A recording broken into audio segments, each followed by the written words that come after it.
Baik, sebelumnya Assalamualaikum warahmatullahi wabarakatuh. Perkenalkan, nama saya Eko Badriansah dengan NIM C1C021127.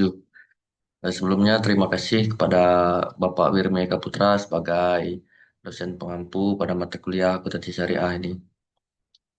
Baik, langsung saja di sini saya akan mempresentasikan hasil dari makalah atau PPT yang saya buat terkait akad istisna. Pertama-tama saya akan membahas definisi dari akad istisna. Akad istisna didefinisikan sebagai akad jual beli dalam bentuk pemesanan pembuatan barang tertentu dengan kriteria dan persyaratan yang telah disepakati antara pemesan dan penjual. Akad istisna ini berbeda dengan akad jual beli lain.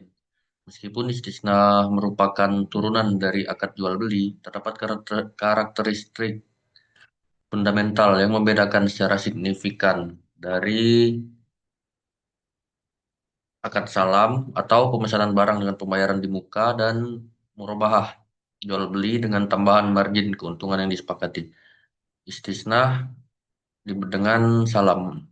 Pada salam, pembayaran harus dilakukan secara tunai di muka atau di awal akad, sementara istisna memberikan fleksibilitas pembayaran yang dilakukan di awal cicilan atau di akhir setelah barang jadi. Menurut Intan Asra dan Tawil 2020. Selain itu, salam umumnya diterapkan pada komoditas pertanian atau barang generik, sedangkan istisna khusus digunakan untuk barang manufaktur yang memerlukan proses pembuatan atau jika kita menggunakan akad istisna ini kita harus memesan dulu barang. Lalu perbedaan akad istisna dan murabahah. Akad murabahah adalah kontrak jual beli barang yang sudah ada dan dimiliki penjual, sedangkan istisna adalah kontrak jual beli barang yang belum ada dan masih harus diproduksi sesuai pesanan. Seperti yang sudah saya jelaskan, akad istisna itu merupakan suatu barang yang sifatnya harus dibuat terlebih dahulu. Implementasi akad istisna dalam berbagai sektor. Penerapan istisna melampaui batas-batas transaksi tradisional dan telah menjadi instrumen pembiayaan yang vital, terutama dalam konteks perbankan syariah dan ekonomi digital. Istisna paralel dalam pembiayaan lembaga keuangan syariah. Lembaga keuangan syariah atau LKS seperti bank syariah pada umumnya menggunakan skema istisna paralel atau istisna muwazi untuk pembiayaan proyek besar seperti pembangunan perumahan dan pembelian kendaraan. Skema ini melibatkan dua akad istisna yang independen. Akad pertama yaitu antara bank dan nasabah. Bank berjanji menyerahkan aset dengan spesifikasi tertentu di masa depan, dan nasabah berjanji membayar secara angsuran atau deferred payment, seperti yang dikatakan Saifuddin dan Amri 2021. Akad yang kedua, antara bank dan kontraktor atau supplier. Bank memesan pembuatan aset kepada pihak ketiga dengan biaya yang lebih rendah. Margin keuntungan bank diperoleh dari selisih harga jual kepada nasabah dan harga beli dari kontraktor. Implementasi ini sangat dominan dalam pembiayaan kredit pemilikan rumah atau KPR. Istisna dalam transaksi jual beli atau daring atau online. Sering berkembangnya teknologi, istisna juga relevan untuk transaksi e-commerce, terutama untuk pemesanan barang custom made seperti furniture atau pakaian yang disesuaikan. Lalu, jurnal internasional menyoroti bahwa penerapan istisna pada transaksi online membutuhkan penekanan ketat pada kejelasan spesifikasi, waktu penyerahan, dan pembelian barang. Pada kejelasan spesifikasi, detail barang, ukuran, bahan, dan warna harus dipastikan melalui media digital untuk menghindari perselisihan saat penyerahan. Seperti yang dikatakan Tio Mutiara dan Murabai Bahana dalam penelitiannya. pada tahun 2023. Pada waktu penyerahan, penerapan jadwal pembuatan dan penyerahan yang pasti harus disepakati di awal akad, terutama karena sifatnya online dan rawan miskomunikasi.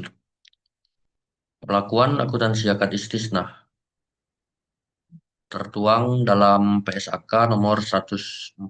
Standar akuntansi yang mengatur istisna di Indonesia adalah Pernyataan Standar Akuntansi atau PSAK Syariah nomor 104 tentang akuntansi istisna. Standar ini memberikan kerangka yang terperinci mengenai pengakuan, pengukuran, penyajian, dan pengungkapan transaksi dari sudut pandang sani atau penjual atau produsen dan mutasni, pembeli atau pemesan.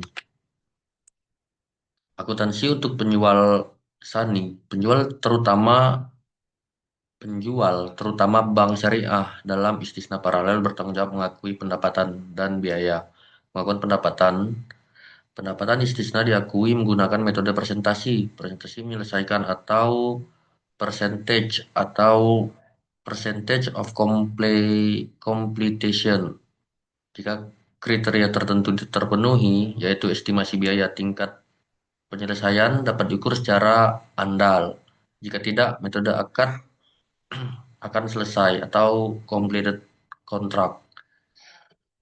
Terus pengakuan biaya. Biaya istisna yang terdiri dari biaya langsung atau bahan baku, tenaga kerja, dan biaya tidak langsung diakui sebagai aset istisna dalam penyelesaiannya.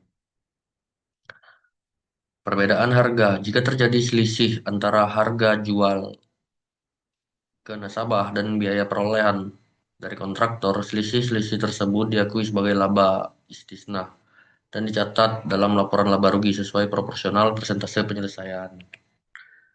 Akuntansi untuk pembelian.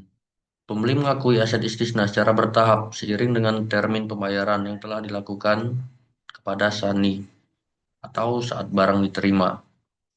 Pengakuan aset. Pembiayaan istisna yang telah diserahkan dicatat sebagai aset istisna yang diperoleh atau sebagai piutang jika pembayaran mendahului pekerjaan. Terus yang kedua, penyajian. Pembeli menyajikan pembayaran istisna yang telah dilakukan dan aset yang diterima di neraca atau laporan posisi keuangan sebagai bagian dari aset tetap atau jika istisna untuk aset produktif atau persediaan. Identifikasi dan mitigasi risiko dalam akad istisna. Meskipun istisna menawarkan skema pembiayaan yang adil, implementasinya syarat dengan risiko yang perlu dikelola secara profesional. Risiko operasional atau kegagalan kontraktor. Risiko bahwa kontraktor sani atau kedua gagal menyelesaikan proyek tepat waktu atau barang yang diproduksi tidak sesuai dengan spesifikasi yang disepakati. Hal ini dapat merusak reputasi bank terhadap nasabah. Terus ada juga risiko pasar, risiko peningkatan harga bahan baku yang melebihi estimasi awal. Meskipun harga istisna umumnya bersifat tetap, kenaikan biaya dapat mengurangi margin keuntungan Sani. Risiko pembiayaan atau gagal bayar nasabah. Dalam istisna paralel, risiko terbesar adalah nasabah atau mustahni gagal membayar angsuran atau melunasi sisa kewajiban setelah saat diserahkan.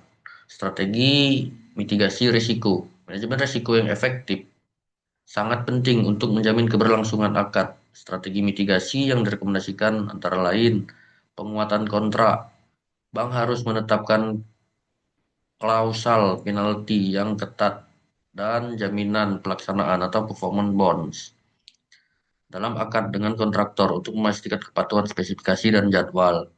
Analisis kekayaan finansial. Sebelum akad bank harus melakukan analisis due diligence yang mendalam terhadap kelayakan finansial nasabah, termasuk kemampuan membayar angsuran di masa depan, asuransi dan perlindungan, mengasuransikan aset yang sedang dalam proses pembuatan atau telah diserahkan kepada nasabah untuk melindungi dari kerusakan fisik atau kegagalan bayar. Baik, mungkin itu tadi presentasi dari saya. Lebih dan kurang, saya mohon maaf. Kepada Allah, saya mohon ampun. Wabillahi taufiq wal hidayah. Wassalamualaikum warahmatullahi wabarakatuh.